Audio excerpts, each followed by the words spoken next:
Nilinaw ng Philippine National Police na kailangang may sapat at legal na basihan ang anumang panguhuli ng kanilang mga tauhan laban sa mga kriminal.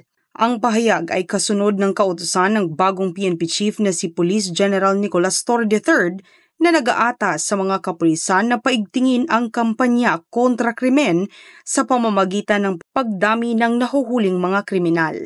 Ayon kay Police Brigadier General Jean Fajardo, ang tagapagsalita ng PNP, malinaw na iginiit ni Police General Torre III na hindi maaaring manghuli ng mga inosenteng mamamayan para lamang makasunod sa direktiba. Binigyang diin ni Police Brigadier General Fajardo na kailangang nakabatay sa batas ang anumang operasyon ng kapulisan. Dagdag pa rito, piniyak ng PNP na hindi magiging madugo ang pagpapatupad ng kanilang kampanya laban sa kriminalidad at patuloy na isusulong ang maayos at makataong paraan ng pagpapatupad ng batas.